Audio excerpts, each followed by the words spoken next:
Hey, I'll tell you what, Dave, to go into Chicago and take 2 out of 3, I mean, that is terrific.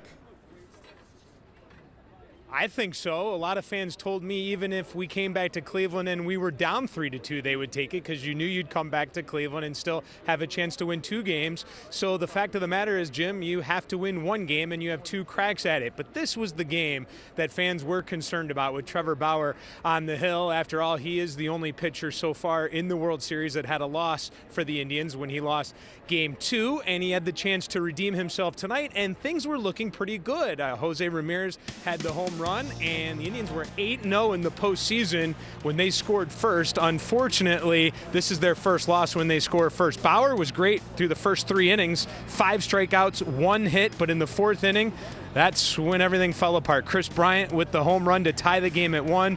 Rizzo followed with a double. Zobrist had a single. They would eventually get 2 more runs. It could have been worse, but Bauer was able to get out of a jam. And really, you can blame Bauer if you want, but he didn't get any run support, and he didn't make it out of the 4th inning.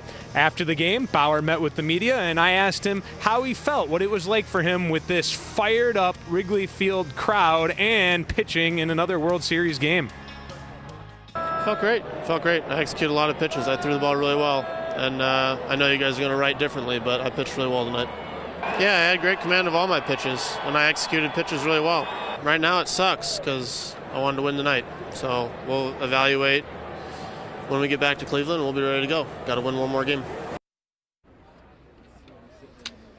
All right, and Bauer has been an interesting story. Obviously, with the blood in the last series against Toronto, things have not really gone his way in the postseason, but they're going the way of the Indians right now. Even though they lost tonight, they still have that 3-2 lead here in the series. And Jim, one other note, very interesting here in Wrigley Field, the locker room so tight quarters that the media, where you do all the interviews on the field, thousands and thousands of Cub fans stayed here, and they were chanting and yelling at the Indians players as we were trying to interview them. And Trevor Bauer did not like that and had some kind words for them. So maybe they'll be a little motivated even more heading back to Cleveland. I'm Dave Chudowski, live in Wrigley Field. Jim, back to you. All right, thanks, Dave. As we go back to you in Chicago.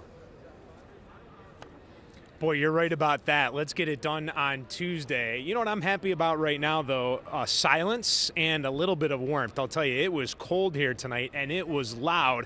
And the Cub fans have just left moments ago. Thousands of Cubs fans stayed here for at least an hour after the game, and the players coming out on the field to do interviews, and the Cubs fans very loud and proud about their team. I mean, honestly, you would have thought they won the World Series tonight. I guess that's what happens when you win your first World Series game at home since 1945. And if they win another one and then, geez, 2 more, this city, I would not want to see that. So this is the deal as we look into the offense coming up for the Cubs on Tuesday, and they're going to have to find a way to limit those big boys. And when I mean big boys, I mean Bryant and Zobrist, and you want to keep those guys, Rizzo, from hurting you, and they did that tonight, and Tomlin's going to have to find a way to do that, and he's going to have to do that on short rest. The good news is Tomlin has been very good so far in the playoffs. It's not like the Cubs really just went nuts tonight offensively. They only had 1 inning where they scored. It was a 3-run fourth. The problem is the Indians' offense didn't do anything tonight, and that has been a problem for them during the postseason. They've been winning games mostly because of their pitching and timely hitting. So as we look forward to Tuesday, let's check in with the Cubs manager to see how excited he is about it. Yeah, I've never been looking forward to wanting to play the 7th game of a World Series in my life, you know. So yeah, we get to go over there with 2 rested starting pitchers. Again, from an entertainment perspective, if you're a baseball fan or looking to become a baseball fan, it was wonderful tonight, outstanding. But I like to believe we're going to gain some momentum from this game going back over there.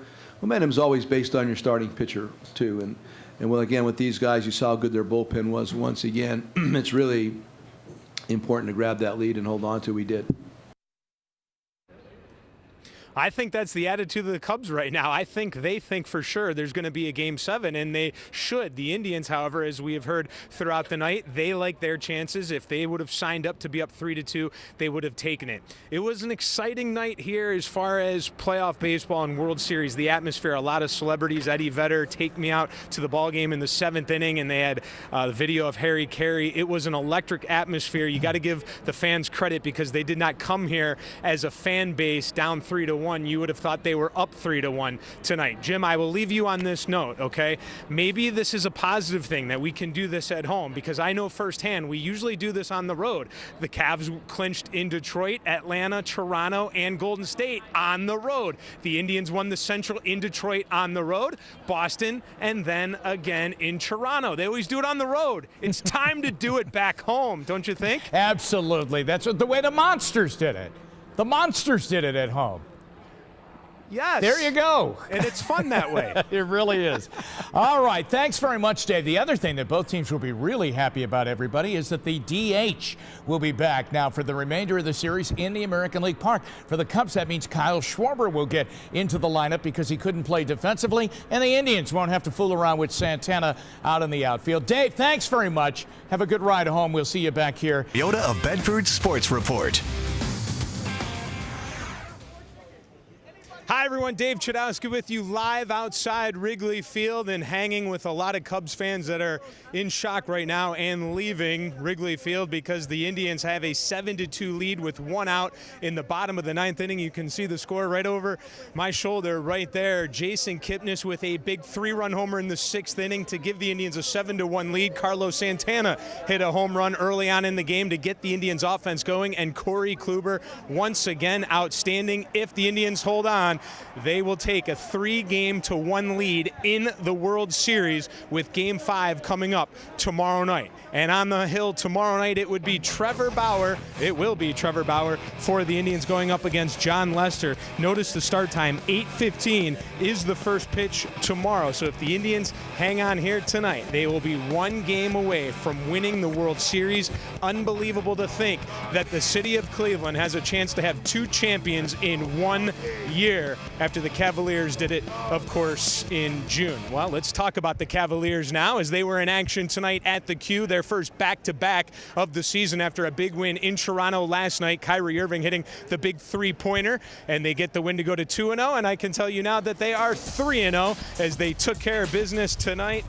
LeBron James keeping his eye on the Indians, looking up at the Jumbotron when they had it on, and he dominated tonight, getting the dunk. He had a game-high 23 points. J.R. Smith with the 3-pointer in the 4th quarter. He had 16 points, and the Cavs go on to win 105-99. They are now 3-0, and they will host the Knicks coming up on Tuesday at the Q. Let's talk college football now. Ohio State taking on Northwestern today, and a little bit of a scare for Urban Meyer and the Buckeyes, but they are able to get it done, and Urban Meyer now 32-2 as the head coach of the Buckeyes at home. Meyer just excited he's not playing a night game on the road, back at home in the daytime. 4th quarter, 17-all. Curtis Samuel, a 3-yard touchdown to make it 24-17 Ohio State. Now, I think the Wildcats make a mistake here. They go for a field goal instead of for a touchdown on 4th and goal. It's 24-20, under 2 to play. 3rd and 10, J.T. Barrett, the big 35-yard run, and the Buckeyes go on to win 24-20. They're 7-1 and 4-1 in the Big Ten. Urban, how do you feel about your team right now? Very proud of them. I love these guys. They're very young, that's fine. That's no more excuses about that. But we're going to continue to get better. Is this team of the, whatever everybody wants them to be? Probably not yet, but they're working very hard to get to that point. And we're getting set for a big sports tonight, tomorrow night after Sunday night football. We'll wrap up the Browns and the Jets. Yes, the Browns play tomorrow, still searching for their first win. And we'll see if Josh McCown can get them into the win column. And we'll be wrapping up World Series Game 5. And there are now 2 outs in the 9th inning. So we are very close to the Indians going up 3-1. It's possible, Hillary. It is possible we will be having another champagne bath on the road. But let's not get ahead of ourselves. The Cubs are a very good team, and they will have their ace on the hill tomorrow. I'm Dave Chudowski, live outside Wrigley Field. Back to you in Cleveland. So much, Dave. We do appreciate that. A lot of sad faces there inside that stadium. Oh, it was very loud early on, but it got quiet as the Indians offense got going. A stunned fan base right now. All right. Thanks a lot, Dave. Great reporting. And thank you. Super Dave Chudowski takes us on a tour of Wrigley Field. The Indians locker room is back there. It's so tight that yesterday we had to do interviews on the field because there's so many media members here. This is the walkway to the Indians dugout, a little bit smaller than Progressive Field. And as you go up on, The steps, there's the dugout, and onto the field. Inside the Indians dugout now, and it's tight quarters in here as well in Wrigley Field. It's not the same as other stadiums in the majors. The average ticket price for tonight's game in Wrigley Field, about $3,000. I can only imagine what this seat went for. Front row, we are hearing that someone paid $19,000 for a ticket for two of them over by the Cubs bullpen. Back at home, you see me like this with Wrigley Field in the background. What you don't see is the media frenzy next to me. It is wild. I mean, it's been 71 years after all.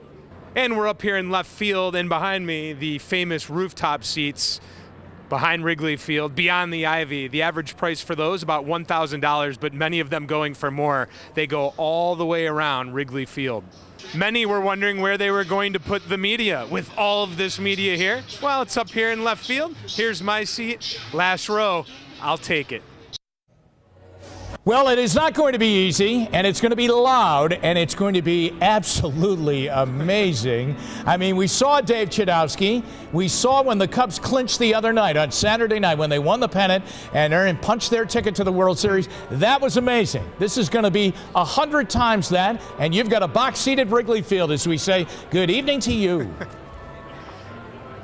Jim, hello from Wrigley Field. I got to tell you, it is a zoo here. It's nuts. The energy around Wrigley Field before the game, outside, before they started letting fans in, it was incredible. Now the fans are in, and I'm going to tell you, there are some Indians fans sprinkled in here, but nothing like we saw with Cubs fans in Cleveland. This place is ready to go. The Indians taking batting practice behind me right now. And one interesting note for you, the weather. It is beautiful here. It's about 64 degrees, and the wind blowing out to left field, and that could be interesting because Carlos Santana is starting in left field. But let's talk about the importance of this game. The Indians have lost home field advantage. They have to win one here, but that's okay. They've had that bunker mentality all the way through.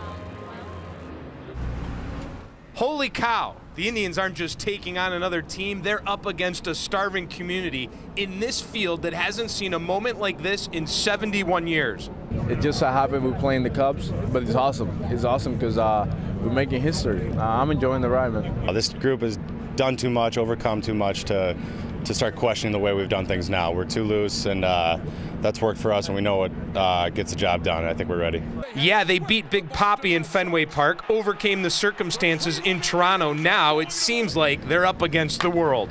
We know we're playing the best team in the National League. It's it's not going to be easy. Obviously you'd like to win 4 in a row, but it's probably pretty unrealistic, and we know that's not going to be the case in this series.